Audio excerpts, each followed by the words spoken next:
श्री सच्चिदानंद सद्गुरु साईनाथ महाराज की जय।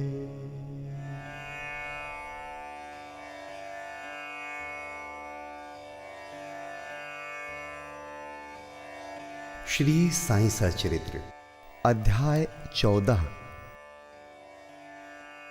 नांदेड़ के रतन जी वाड़िया, संत मौला साहेब, दक्षिणा मीमांसा, गणपतराव बोडस, श्रीमती तरखंड, दक्षिणा का मर्म। श्री साईं बाबा के वचनों और कृपा द्वारा किस प्रकार असाध्य रोग भी निर्मूल हो गए, इसका वर्णन पिछले अध्याय में किया जा चुका है। अब बाबा ने किस प्रकार रतन जी वाड़िया को अनुग्रहित किया तथा किस प्रकार उन्हें पुत्र रत्न की प्राप्ति हुई, इसका वर्णन इस अध्याय में होगा। इस संत की जीवनी सर्व प्रकार से प्राकृतिक और मधुर है। उनके अन्य कार्य भी जैसे भोजन, चलना फिरना तथा स्वाभाविक अमृतोपदेश बड़े ही मधुर हैं।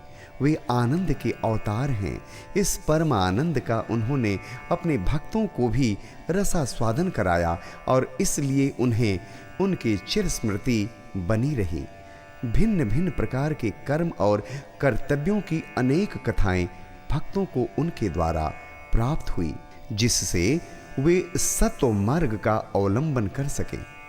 बाबा की सदैव यही इच्छा थी कि लोग संसार में सुखी जीवन व्यतीत करें और वे सदैव जागरूक रहकर अपने जीवन का परम लक्ष्य आत्मानुभूत या ईश्वर दर्शन अवश्य प्राप्त करें। पिछले जन्मों के शुभ कर्मों के फल स्वरूप ही यह देह प्राप्त हुई है और उसकी सार्थकता तभी है जब उसकी सहायता से हम इस जीवन में भक्ति और मोक्ष प्राप्त कर सकें। हमें अपने अंत और जीवन के लक्ष्य के हेतु सदैव सावधान तथा तत्पर रहना चाहिए। यदि तुम नित्य श्री साईं की लीलाओं का श्रवण करोगे तो तुम्हें उनका सदैव दर्शन होता रहेगा। दिन रात उनका हृदय में स्मरण करते रहो। इस प्रकार आचरण करने से मन की चंचलता शीघ्र नष्ट हो जाएगी। यदि इसका निरंतर अभ्यास किया गया तो तुम्हें चैतन्य घन से अभिन्नता प्राप्त हो जाएगी। नांदेड़ के रतन जी। अब हम इस अध्याय की मूल कथा का वर्णन करते हैं। नांदेड़ निजाम रियासत में रतन जी शाहपुर जी वाड़िया नामक एक प्रसिद्ध व्यापारी रहते थे। उन्होंने व्यापार में यथेष्ट धनराशि संग्रह कर ली थी। उनके पास अतुलनीय संपत्ति, खेत और चरोहर तथा कई प्रकार के पशु, घोड़े, गधे, खच्चर आदि और गाड़ियां भी थीं। वे अत्यंत भाग्यशाली थे। यद्यपि बाह्य दृष्टि से वे अधिक सुखी थे और संतुष्ट प्रतीत होते थे, परंतु यथार्थ में वे वैसे न थे।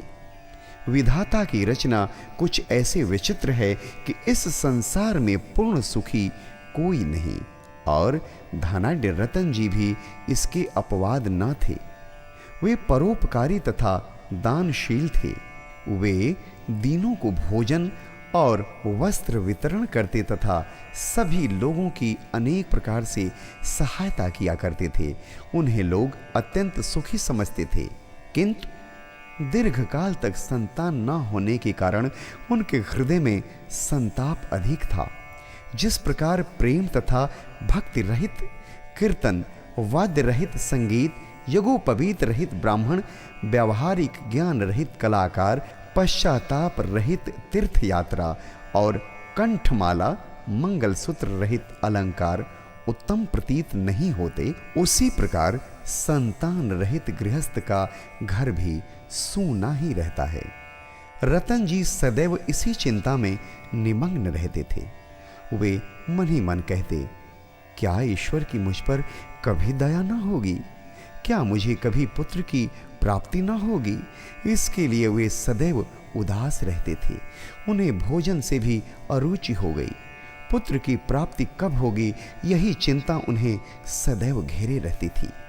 उनकी दास गनु महाराज पर दृढ़ निष्ठा थी। उन्होंने अपना हृदय उनके सन्मुख खोल दिया। जब उन्होंने श्री साईं समर्थ की शरण जाने और उनसे संतान प्राप्ति के लिए प्रार्थना करने का परामर्श दिया, रतन जी को भी यह विचार रुचिकर प्रतीत हुआ और उन्होंने शिरडी जाने का निश्चय किया। कुछ दिनों के उपरांत वे शिरडी आए और बाबा के दर्शन कर उनके चरणों पर गिरे। उन्होंने एक सुंदर हार बाबा को पहनाकर बहुत से फल फूल भेंट किए। तत्पश्चात आदर सहित बाबा के पास बैठकर इस प्रकार प्रार्थना करने लगे, अनेक आपत्तिग्रस्त लोग आपके पास आते हैं और आप उनके कष्ट तुरंत दूर कर देते हैं। यही कृति सुनकर मैं भी बड़ी आशा से आपके श्री चरणों में आया हूँ। मुझे बड़ा भरोसा हो गया है, कृपया मुझे निराश न कीजिए। श्री साईं बाबा ने उनसे 5 रुपए दक्षिणा मांगी, जो वे देना ही चाहते थे, परंतु बाबा ने पुनः कहा, मुझे तुमसे 3 रुपए 14 आने पहले ही प्राप्त हो चुके हैं, इसलिए केवल शेष रुपए ही दो। यह सुनकर रतन जी असमंजस में पड़ गए। बाबा के कथन का अभिप्राय उनकी समझ में न आया। वे सोचने लगे कि यह शिरडी आने का मेरा प्रथम ही अवसर है और यह बड़े आश्चर्य की बात है कि इन्हें 3 रुपए 14 आने पहले ही प्राप्त हो चुके हैं। वे यह पहेली हल न कर सके। वे बाबा के चरणों के पास ही बैठे रहे तथा उन्हें शेष दक्षिणा अर्पित कर दी। उन्होंने अपने आगमन का हेतु बतलाया और पुत्र प्राप्ति की प्रार्थना की। बाबा को दया आ गई। वे बोले, चिंता त्याग दो, अब तुम्हारे दुर्दिन समाप्त हो गए हैं। इसके बाद बाबा ने उन्हें ऊदी देकर अपना वरद हस्त उनके मस्तक पर रखकर कहा, अल्लाह तुम्हारी इच्छा पूरी करेगा। बाबा की अनुमति प्राप्त कर रतन जी नांदेड़ लौट आए और शिरडी में जो कुछ हुआ उसे दासगणों को सुनाया। रतन जी ने कहा, सब कार्य ठीक ही रहा। बाबा के शुभ दर्शन हुए, उनका आशीर्वाद और प्रसाद भी प्राप्त हुआ, परंतु वहां की एक बात समझ में नहीं आई। वहां पर बाबा ने कहा था कि मुझे 3 रुपए 14 आने पहले ही प्राप्त हो चुके हैं। कृपया समझाइए कि इसका क्या अर्थ है। इससे पूर्व में शिरडी कभी भी नहीं गया, फिर बाबा को वे रुपए कैसे प्राप्त हो गए जिसका उन्होंने उल्लेख किया। दासगणों के लिए भी यह पहेली ही थी। बहुत दिनों तक वे इस पर विचार करते रहे। कई दिनों के पश्चात उन्हें स्मरण हुआ कि कुछ दिन पहले रतन जी ने एक यवन संत मौला साहेब को अपने घर पर आतिथ्य के लिए निमंत्रित किया था तथा इसके निमित्त उन्होंने कुछ धन व्यय किया था। मौला साहेब नांदेड़ के एक प्रसिद्ध संत थे जो कुली का काम किया करते थे। जब रतन जी ने शिरडी जाने का निश्चय किया था, उसके कुछ दिन पूर्व ही मौला साहेब अनायास ही रतन जी के घर आए। रतन जी उनसे अच्छी तरह परिचित थे तथा उनसे प्रेम करते थे, इसलिए उनके सत्कार में उन्होंने एक छोटे से जलपान की व्यवस्था भी की थी। दासगणों ने रतन जी से आतिथ्य के खर्च की सूची मांगी और यह जानकर सबको आश्चर्य हुआ कि खर्चा ठीक 3 रुपए 14 आने ही हुआ था, न इससे कम था और अधिक। सबको बाबा की त्रिकालज्ञता विदित हो गई। यद्यपि वे शिरडी में विराजमान थे, परंतु शिरडी के बाहर क्या हो रहा है इसका उन्हें पूरा पूरा ज्ञान था। यथार्थ में बाबा भूत, भविष्यत और वर्तमान की पूर्ण ज्ञाता और प्रत्येक आत्मा तथा हृदय के साथ संबंध थे।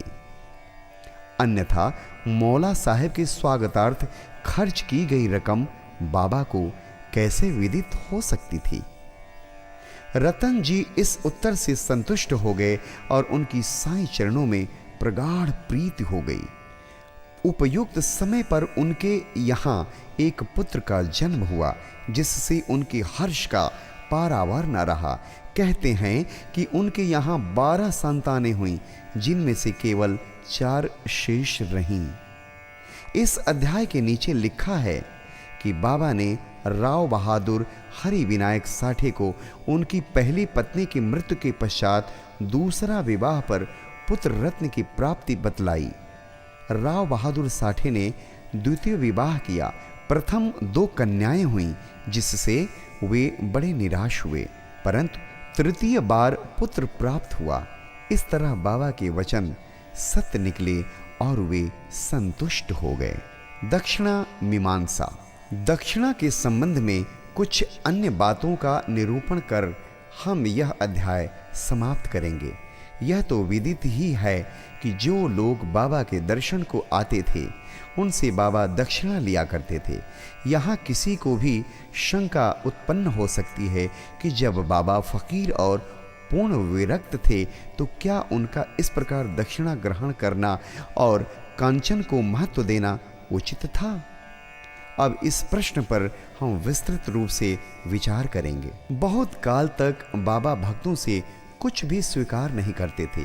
वे जली हुई दिया सलाइयाँ एकत्रित कर अपनी जेब में भर लेते थे।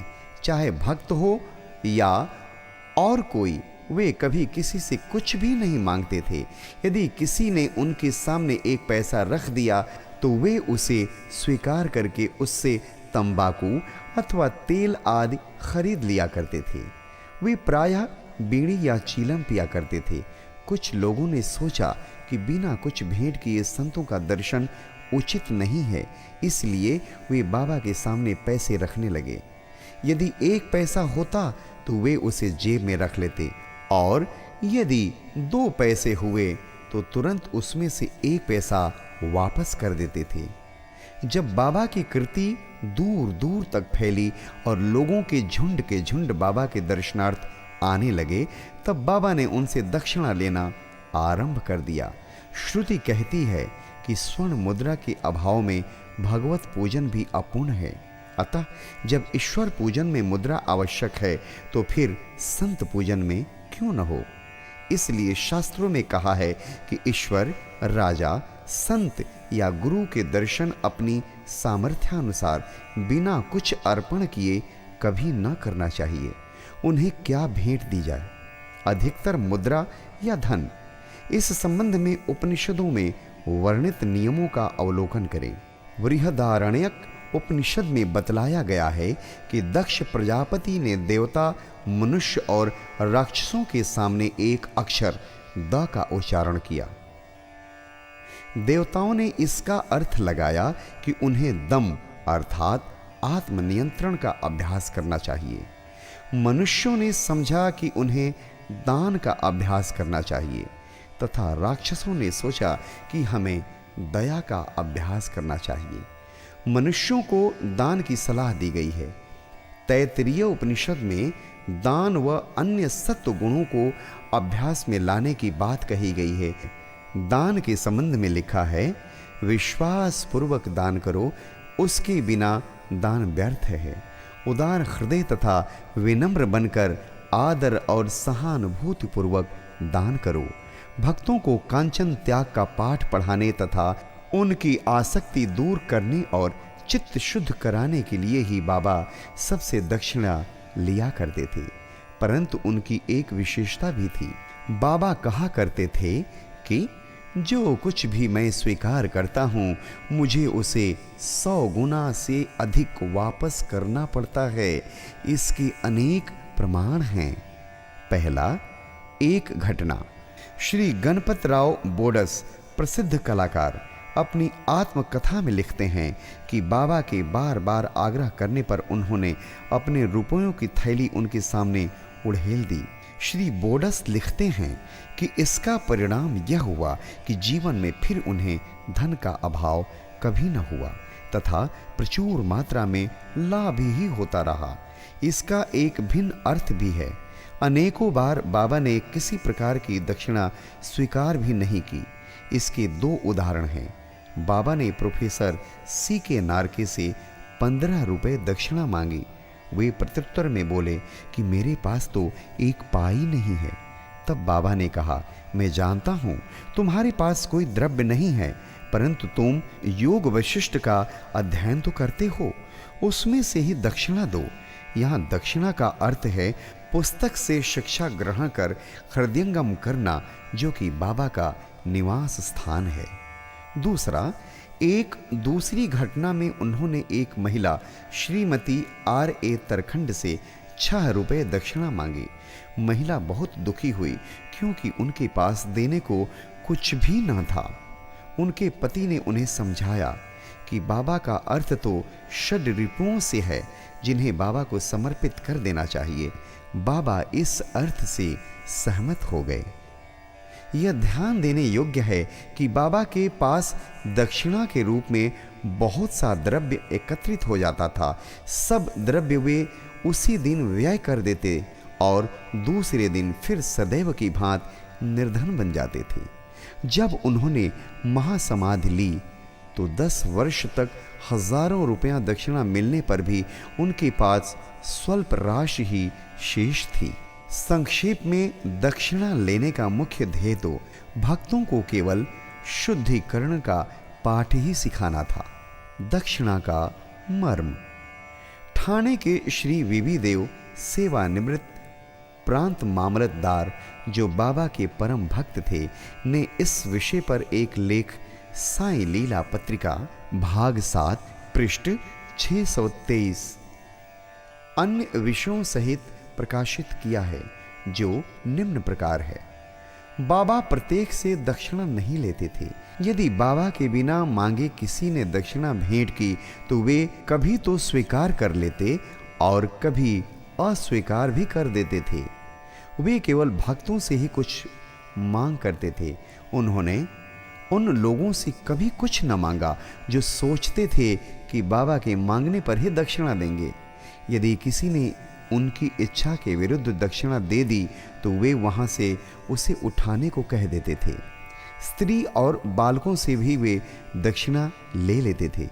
उन्होंने सभी धनाढ्यों या निर्धनों से कभी दक्षिणा नहीं मांगी। बाबा के मांगने पर भी जिन्होंने दक्षिणा न दी, उनसे वे कभी क्रोधित नहीं हुए।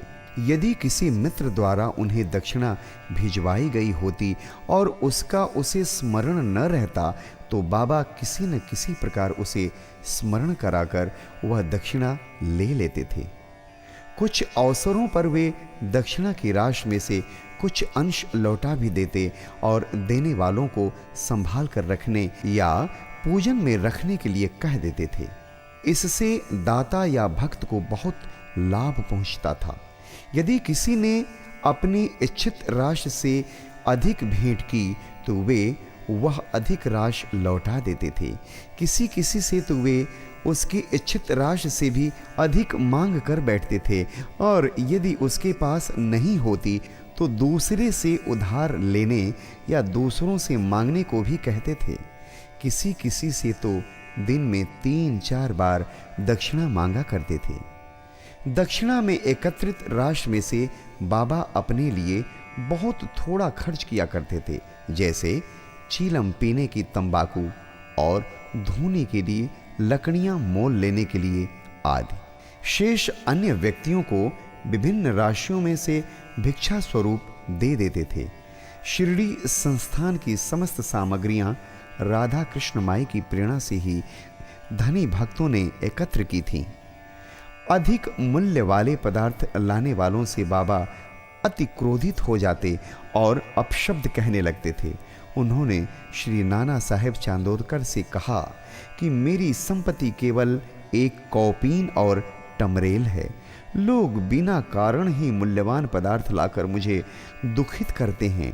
कामनी और कांचन मार्ग में 2 मुख्य बाधाएं हैं और बाबा ने इसके लिए 2 पाठशालाएं खोली थीं, यथा दक्षिणा ग्रहण करना और राधा कृष्ण माई के यहाँ भोजन, इस बात की परीक्षा करने के लिए कि क्या उनके भक्तों ने इस आसक्तियों से छुटकारा पा लिया है या नहीं। इसलिए जब कोई आता तो वे उनसे दक्षिणा मांगते और उनसे शाला में राधा कृष्ण माई के घर जाने को कहते। यदि वे इन परीक्षाओं में उत्तीर्ण हो गए, अर्थात यह सिद्ध हुआ कि वे कामनी और कांचन की आसक्ति से विरक्त हैं, तो बाबा की कृपा और आशीर्वाद से उनकी आध्यात्मिक उन्नति निश्चय ही हो जाती थी। श्री देव ने गीता और उपनिषद से घटनाएं उद्धृत की हैं और कहते हैं कि किसी तीर्थ स्थान में किसी पूज्य संत को दिया हुआ दान दाता को बहुत कल्याणकारी होता है।